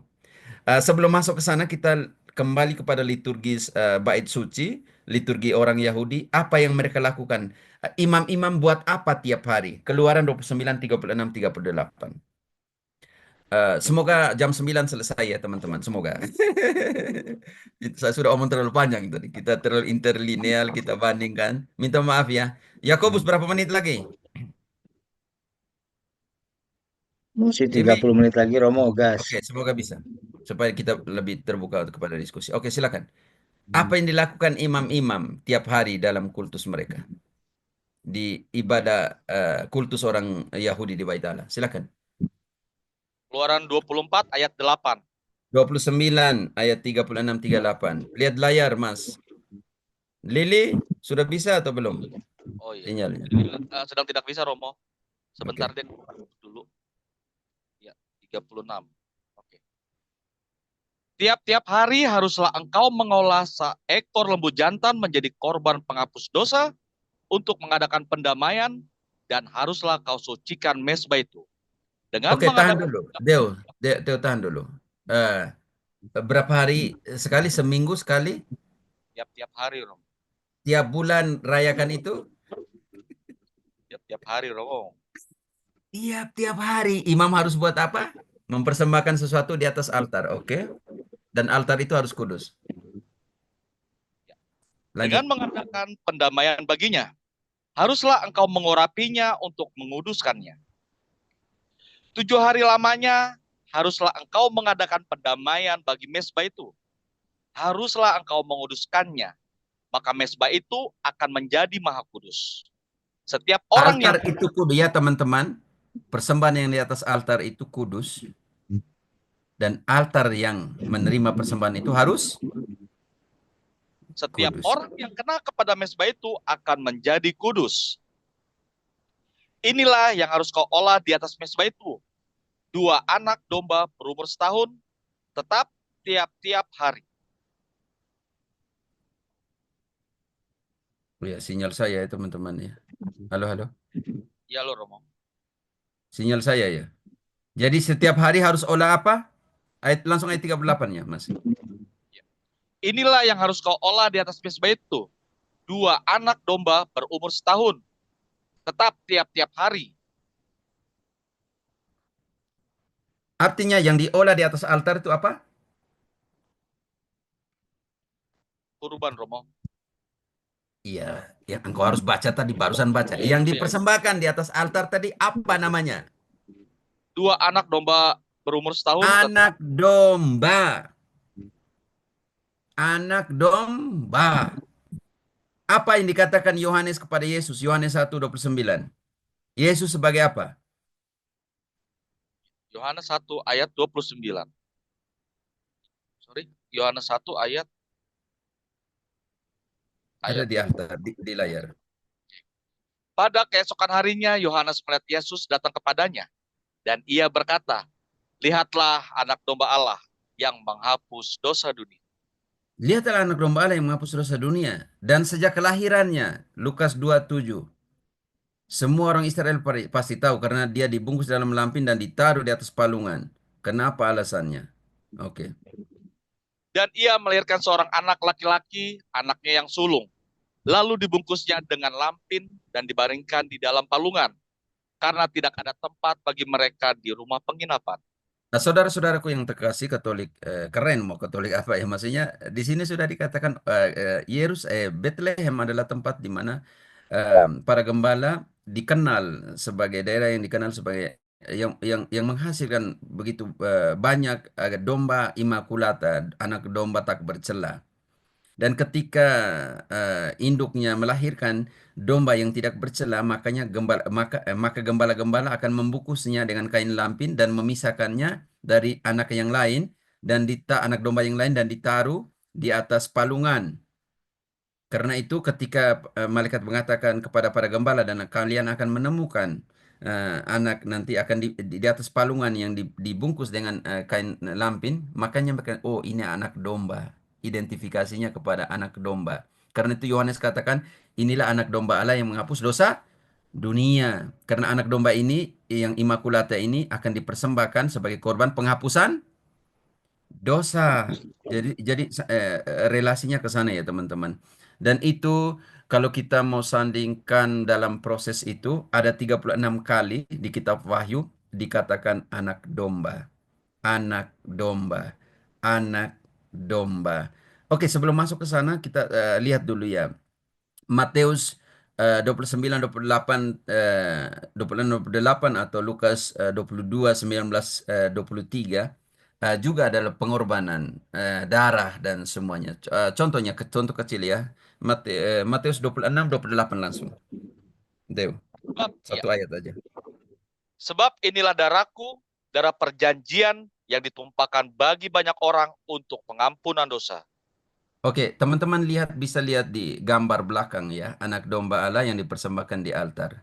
Makanya kalau Lukas 22 ayat 20. Dew. Lukas 22 ayat 20.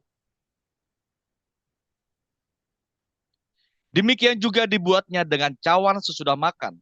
Ia berkata, cawan ini adalah perjanjian baru oleh darahku yang ditumpahkan bagi kamu. Ingat, darah yang ditumpahkan bagi kamu. Darah di dalam ritus orang Yahudi dipersembahkan di atas altar. Makanya dalam Keluaran 26 tadi, setiap hari imam harus mempersembahkan anak domba di atas altar. Keluaran 24 ayat 8 seandainya. Perjanjian dengan darah ya teman-teman. Keluaran 24 ayat 8. Kemudian Musa mengambil darah itu dan menyiramkannya pada bangsa itu serta berkata, inilah darah perjanjian yang diadakan Tuhan dengan kamu berdasarkan segala firman ini. Dan Yesus mengambil bukan lagi anak darah anak domba. Mengambil darahnya sendiri dan mengatakan, inilah darah perjanjian lama atau baru? Baru Romo.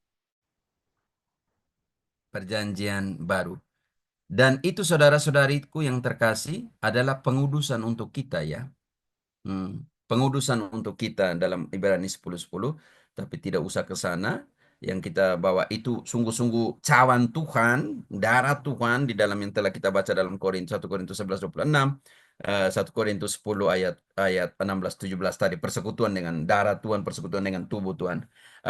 Dalam pengertian semuanya itu saudara-saudaraku yang terkasih, anak domba ini membawa kita kepada kitab Wahyu. Tapi sebelum kita Wahyu, kita harus lihat, oh ternyata Wahyu mengatakan 36 kali anak domba. Dan 1 Korintus 5 ayat 7 juga tentang anak domba. Banyak-banyak anak domba di dalam perjanjian baru. 1 Korintus 5 ayat 7 ya Romo. Hmm. Buanglah ragi yang lama itu, supaya kamu tetap menjadi adonan yang baru. Sebab kamu memang tidak lagi beragi. Sebab anak domba Paskah kita juga telah disembelih, yaitu Kristus. Anak domba Paskah kita sudah Sembelih. Siapa yang disembelih? Anak domba, Kristus. Ya, kalau di perjanjian lama, liturgi Yahudi yang disembelih anak domba. Dan di sini dikatakan, anak domba kita sudah disembelih, yaitu Yesus Kristus. Ayat ini sangat jelas. Jadi Yesus sebagai anak domba. Dan Yohanes katakan anak domba Allah yang menghapus dosa dunia. Dan Lukas katakan bahwa dia dibungkus dengan kain lampin dan ditaruh di atas palungan. Bagi orang Yahudi sudah tahu bahwa ini anak domba imakulata yang harus dipersembahkan di Bait Allah untuk penghapusan dosa. Oke, Ibrani 9 ayat 12. Ibrani 9 ayat 12.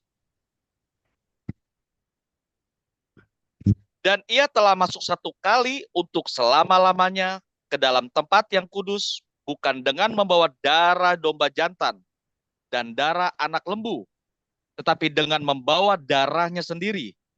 Dan dengan itu ia telah mendapat kelepasan yang kekal. Dengan darahnya siapa? Darahnya sendiri. Inilah cawan, piala perjanjian baru. Tidak main-main ya teman-teman. Ibrani 10 ayat 4. Ibrani 10 ayat 4. Sebab tidak mungkin darah lembu jantan atau darah domba jantan menghapus dosa. Darahnya sendiri yang menghapus dosa. Sekarang darahnya siapa? Darahnya Kristus. sendiri. Selamat datang ke Wahyu. Wahyu 5 ayat 6 ayat 12. Wahyu 5 ayat 6 sampai 12 ya Romo. Tidak, ayat 6 ayat 12. Oh, ayat 6 dan 12. Maka aku melihat di tengah-tengah tahta dan keempat makhluk itu dan di tengah-tengah tua-tua itu berdiri seekor anak domba seperti telah disembelih. Bertanduk 7 dan bermata. Ya, ya, sudah. Anak domba seperti telah Sembelih. kita sudah tahu. Yesus. Ayat 12-nya. Katanya dengan suara nyaring, anak domba yang disembelih itu layak untuk menerima kuasa dan kekayaan dan hikmat dan kekuatan dan hormat dan kemuliaan dan puji-pujian. Semua diterima oleh anak domba itu. Teman-teman, kalau kita mau lihat di sini penglihatan kepada kepada Yohanes penting sekali ya. Wahyu dalam liturgi suci Yahudi itu penting sekali ya, teman-teman. Bagaimana Tuhan sendiri mewahyukan itu dalam konteks bait suci ya, bait suci Yahudi yang nanti kita buat rangkumannya di Tawarik 28. Bait suci itu harus didirikan seperti ini. Mazbahnya di mana dan di mana. Ini penting sekali. Jadi kita hanya buat pembanding. Dalam Wahyu juga omong tentang pewahyuan Yesus kepada Yohanes juga menyentuh liturgi suci orang Yahudi. Yang membawa kita kepada liturgi celestial, liturgi Katolik dalam pengertian ini. Karena liturgi Yahudi meniru, mencontohi liturgi para malaikat, tetapi liturgi Katolik, Ekaristi Katolik bersama dengan para malaikat. Ini yang membedakan dan banyak hal nanti yang kita temukan. Ternyata, oh ya kalau begitu perjanjian baru adalah kepenuhan dari perjanjian lama. Yang saya tidak mengerti bagaimana orang Yahudi, orang Protestan, teman-teman Protestan, apakah perjanjian baru bukan adalah perjanjian lama? Bagaimana menyandingkan tadi anak domba di dalam liturgi bait suci, kemah suci orang Yahudi, dan liturgi anak domba kita punya? Ini ekaristi kita punya. Jadi yang saya kadang, lalu mereka menafsirkan dengan cara seperti apa? Lucu kan? Selama 1500 tahun tidak ada penafsiran lain tentang ekaristi sebagai simbol. Tidak ada penafsiran lain ekaristi sebagai simbol. Datang ini yang baru muncul ini rusak semua. Yang baru 500 tahun ini merusakkan semua seluruh kehidupan gereja selama 1500 tahun. Oke, Wahyu mengatakan 7 batang lilin ya. Ingat teman-teman yang apa tempat lilin orang Yahudi itu ada 7 ya, kandelabronya itu. Bagaimana dalam Inggrisnya apa ya atau Indonesianya apa namanya? Mereka punya skemanya apa ya? Skema lilin yang 7 lilin itu, 7 batang lilin orang Yahudi ya. Oke, maaf kalau ada dengar bunyi-bunyi ribut. Oke, silakan sandingkan langsung ya, Leo atau Lili atau siapa ya teman-teman lektor. Di Wahyu 1 ayat 12. Oke. Lalu aku berpaling untuk melihat suara yang berbicara kepadaku. Dan setelah aku berpaling, tampaklah kepadaku 7 kaki dian dari emas. Oke, liturgi bait suci Yahudi punya 7 kaki dian ya, teman-teman. Lilinnya mereka punya kalau kalian bandingkan dalam liturgi orang, maaf ada ribut-ribut di luar. Eh, nggak enak juga untuk kalian. Kalian terganggu tidak? Ini pertanyaan. Dokter dengar, Romo? Enggak kedengaran, enggak Oke, kedengaran, oke, Romo. Yakub. Jadi Yakobus, jadi liturgi orang Yahudi itu bait suci penting ya. Tujuh, tujuh, tujuh kaki lilin ya orang Yahudi punya. Coba kalian lihat liturgi orang Yahudi. Apakah ada tujuh kaki lilin? Ada Bisa pakai menorah batang ya, namanya. ya? Menorah ya. Ada menorah namanya Ya, menorah. menorah. Oke, itu tujuh, tujuh, tujuh, tujuh kaki lilin penting sekali. Coba bagaimana Yohanes diperlihatkan liturgi liturgi suci orang Yahudi. Contohnya kelompok imam yang telah kita bahas ya, itu sangat sangat sangat jelas dalam Wahyu 4 ayat 4. 24 kelompok imam orang Yahudi. Dan sekeliling tahta itu ada 24 tahta. Dan di tahta-tahta itu duduk 24 tua-tua yang memakai pakaian putih dan mahkota emas di kepala mereka. 24 imam, kelompok imam orang Yahudi yang kita tadi telah baca dalam satu Tawarik 24. Sekarang 4 ayat 6-nya. Itu ada namanya kolam penyucian di bait suci ya teman-teman. Yang berisi air kira-kira 550.000 liter ya airnya. Oke. Dan di hadapan tahta itu ada lautan kaca bagaikan kristal. Di tengah-tengah tahta itu dan di sekelilingnya ada 4 makhluk penuh dengan mata. Di sebelah Eh, muka, sebelah Cukup, belakang. yang kristal tadi, yang kristal. Ini liturgi sangat bait suci Yahudi ya. Mereka punya tempat pemandian, penyucian dalam pengertian ini. Jadi tempat ini kira-kira 50.000 liter ya airnya dalam pengertian ini. Sekarang 8 ayat 4 ayat 35 liturgi Yahudi ya. Wahyu 8 nggak sampai 35, Rom. Mesbah dupa. Coba Oh, sebentar. Nggak ada ya.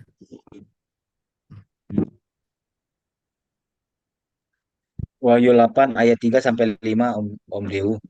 ayat Oke. 3 ayat 3 sampai 5 Wahyu 8-nya. Iya, iya, iya. Iya, Wahyu 8 ayat 3 sampai 5. Maka datanglah seorang malaikat lain dan ia pergi berdiri dekat Hmm. mesbah sebuah padupaan emas. Dan kepadanya diberikan banyak kemenyan untuk dipersembahkannya bersama-sama dengan doa semua orang kudus Doa semua orang. di Oke, atas mesbah. teman-teman ganti situ 3 sampai 5 ya. Ya, Udah, sebentar saya ganti dulu 3 sampai 5. Bisa dilihat ya? ya Romo. Oke, layarnya bisa dilihat atau belum? Bisa ya? Oke, mesbah dupa, pendupan. Orang Yahudi banyak menggunakan dupa dalam pengertian itu. Oke, tabut perjanjian harus ada di dalam bait Allah. Wahyu 11:19. Ya, Wahyu 11 ayat 19. Maka terbukalah bait suci Allah yang di surga, dan kelihatanlah tabut perjanjiannya di dalam bait suci itu. Dan terjadilah kilat dan deru guru dan gempa Sudah. bumi dan Hanya, hujan. sudah. Di dalam bait suci harus ada tabut. Oke. Kalau dirangkumkan, waktu Daud mau mendirikan bait suci, ini diwahyukan langsung oleh Tuhan bilang harus begini, begini, begini. Sanding dengan 1 Tawarik 28 ayat 1. Nanti teman-teman ini PR untuk kalian ya. Bagaimana pendirian bait suci. Ya. 1 Tawarik bab 28. Daud mengumpulkan di Yerusalem segala pembesar Israel, yakni para kepala suku, para pemimpin rombongan orang-orang yang melayani raja, para kepala pasukan 1.000 dan kepala pasukan 100, serta para kepala harta benda dan ternak kepunyaan raja dan anak-anaknya. Bersama-sama mereka juga para pegawai istana dan para pegawai perwira dan semua pahlawan yang gagah perkasa. Lanjut, Dew. Halo, halo. Ya, Halo. lalu berdirilah Raja Daud dan berkata, dengarlah, hai saudara-saudaraku dan bangsaku. Aku bermaksud hendak mendirikan rumah perhentian untuk tabut perjanjian Tuhan dan untuk tumpuan kaki Allah kita. Juga aku telah membuat persediaan untuk mendirikannya. Tetapi Allah telah berfirman kepadaku, engkau tidak akan mendirikan rumah bagi namaku, sebab engkau ini seorang prajurit dan telah menumpahkan darah. Namun Tuhan Allah Israel telah memilih aku dari antara segenap puaku untuk menjadi raja atas Israel selama-lamanya. Sebab ia telah memilih Yehuda menjadi pemimpin dan puaku dari antara kaum Yehuda.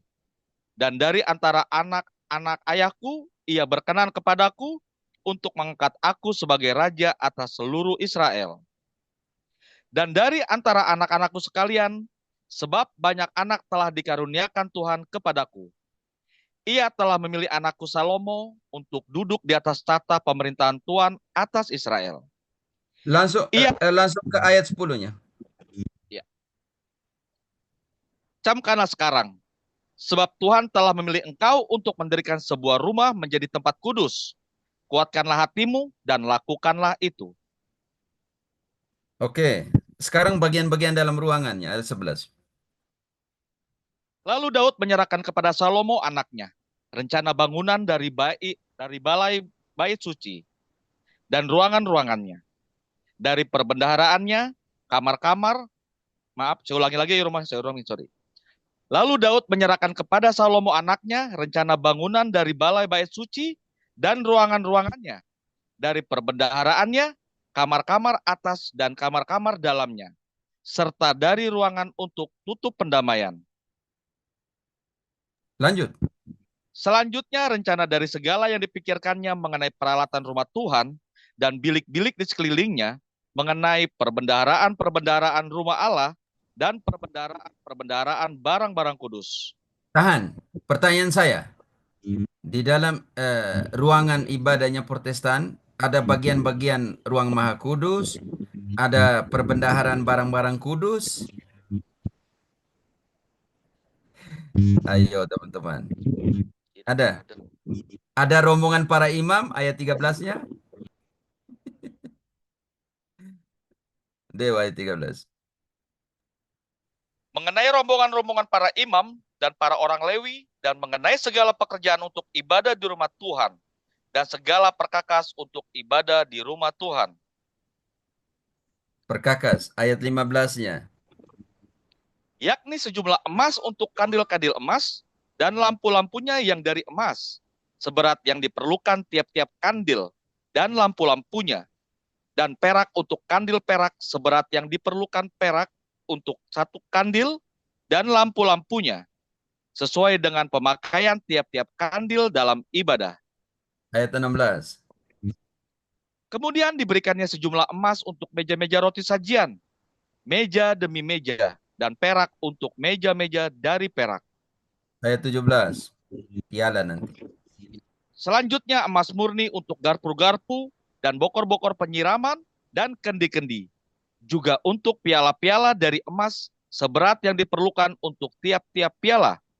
Dan perak untuk piala dari perak seberat yang diperlukan untuk tiap-tiap piala. Langsung 21. Sesungguhnya, rombongan para imam dan para orang Lewi ada untuk melakukan segala ibadah di rumah Allah.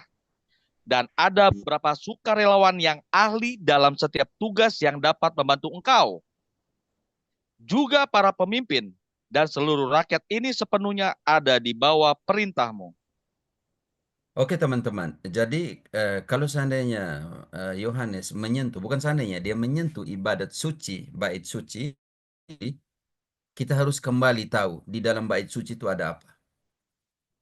Ada gambar kerubim, ada piala, ada tiang lilin, ada mesbah, ada kolam pembasuhan, yang tadi, yang kristal tadi.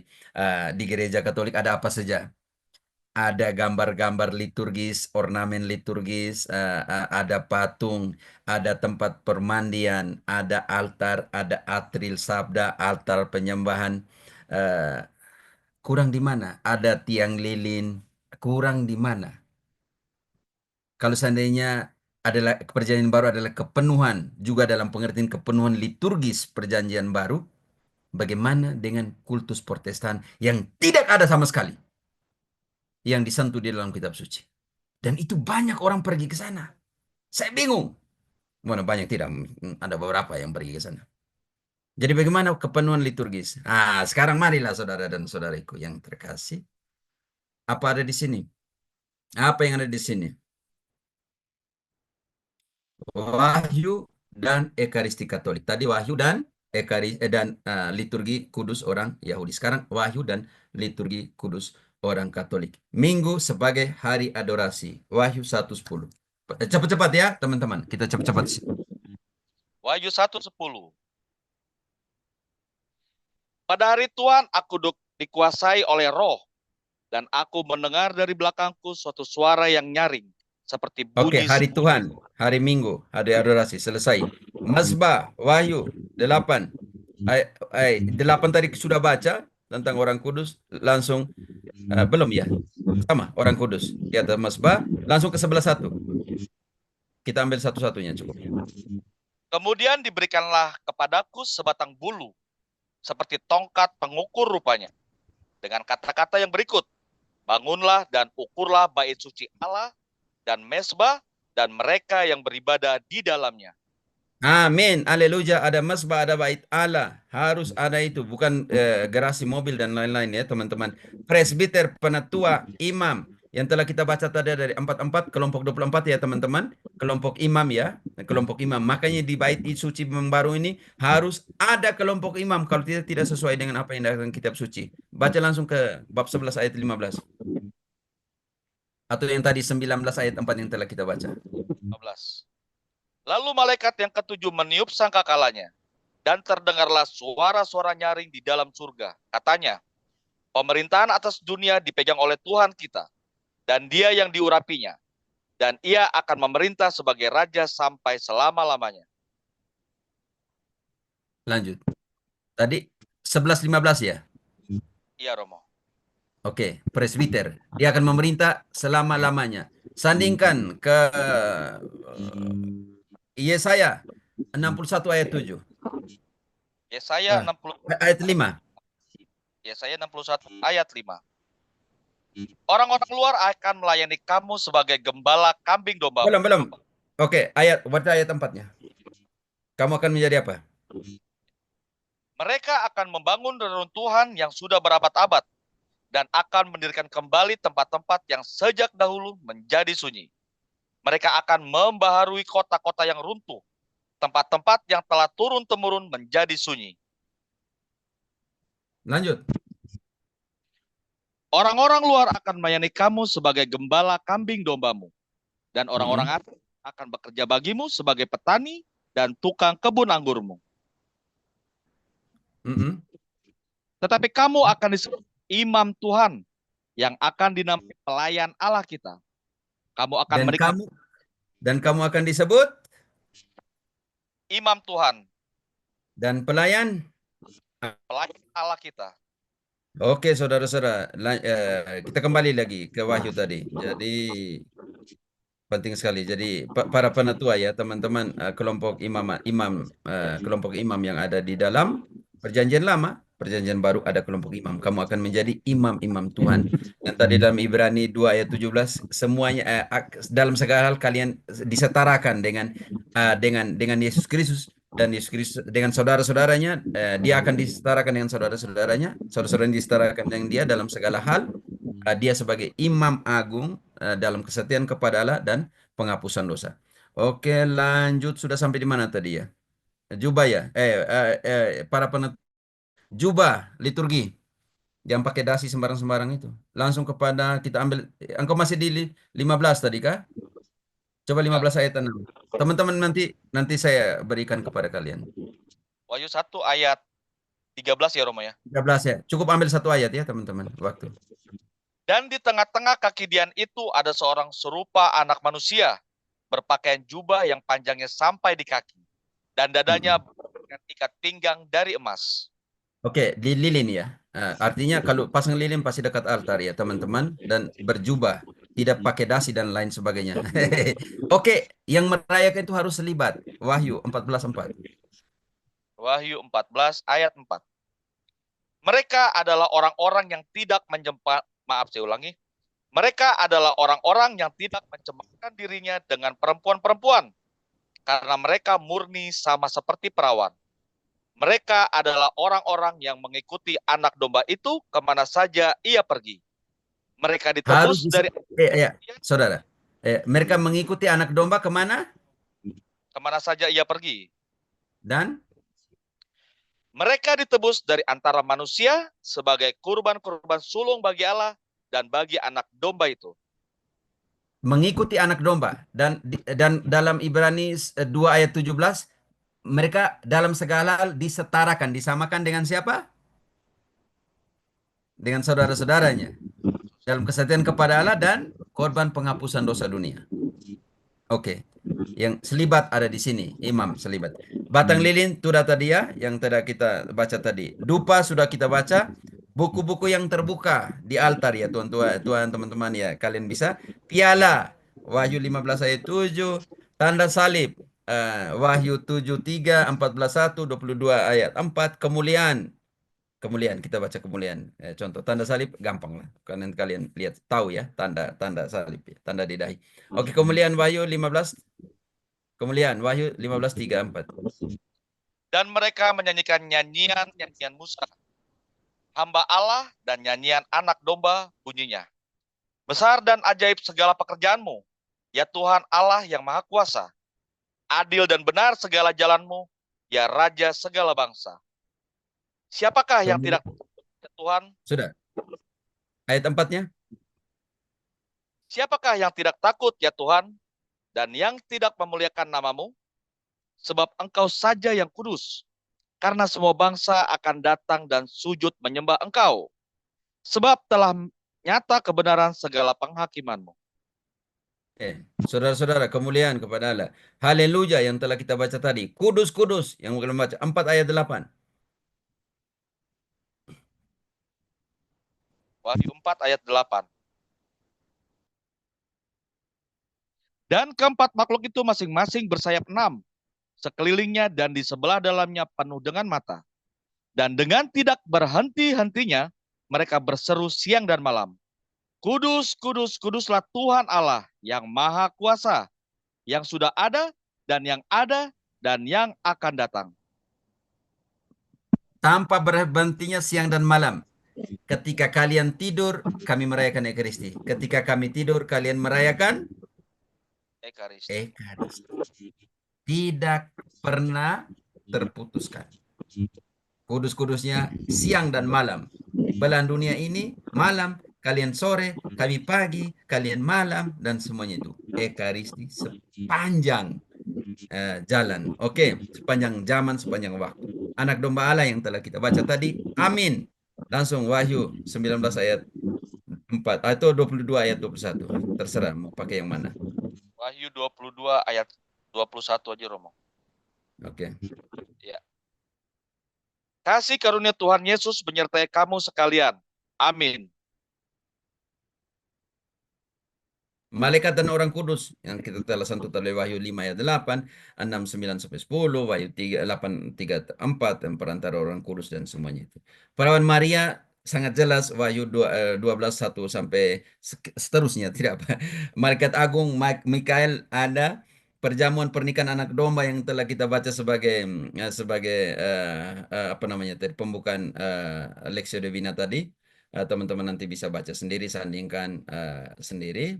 Sekarang saya mau buat semacam penutup ya teman-teman. Saudara-saudariku yang terkasih, mau katakan satu hal seperti ini. Kita wahyu penuh dengan simbolisme, di mana liturgi surgawi digambarkan dengan benar, di mana liturgi misa kudus kita refleksi, artinya memasang cermin di hadapan kita dan melihat kesetiaan terhadap liturgi surgawi itu dan dalam perjalanan kita di atas dunia itu. Karena ada 3 hal di sini sebagai rangkuman pendek untuk kita. Ibadah surgawi di sini menunjukkan kepada kita apa yang Tuhan inginkan dalam ibadah duniawi. Pertama, ibadah harus bersifat komunal. Model ibadah Alkitabiah adalah ibadah bersama dengan partisipasi penuh bersama dari anggota jemaat, anggota gereja yang bersatu. Bukan yang terpisah-pisah. Menunjukkan keselarasan, persatuan, dan keragaman. Ini sangat penting secara biblis. Kedua, ibadah harus responsif. Artinya menunjukkan partisipasi orang dalam pengertian ini. Yang tadi kita bilang ada yang mengatakan mazmur, pujian, lalu diulangi orang lain. Dalam kitab Wahyu, para penutua dan 4 makhluk yang tadi kita telah baca hidup terlihat menyanyikan respon musik bolak-balik ya, berpartisipasi dalam dialog. Dan dalam ibadah gereja di bumi, itulah yang harus kita lakukan. Atau harus dilakukan juga. Kita menanggapi secara liturgis terhadap bacaan Alkitab, doa-doa, nyanyian mazmur, dan himne, pengajaran, dan sakramen-sakramen. Karena inilah yang kita lihat dalam ibadah surgawi. Dan ibadah kita harus distrukturkan sejauh mungkin, meniru pola surgawi. Sesuai dengan doa yang Yesus ajarkan kepada kita. Jadilah kehendakmu di bumi seperti di surga. Ketiga, ibadah harus atas dasar perintah Tuhan. Model dasar ditetapkan dalam 1 Korintus 14 ayat 40. Silakan, Dew. Yang harus ditetapkan oleh Tuhan. Cara merayakannya. 1 Korintus 14:40. Tapi segala sesuatu harus berlangsung dengan sopan dan teratur. Harus teratur. Sopan. Jingkrat sana sini. Ada yang banyak jingkrak sana sini tuh, teman-teman. Tidak tahu yang pemimpin di belakang atau pemimpin di depan. Jingkrak, pokoknya jingkrak. Tidak.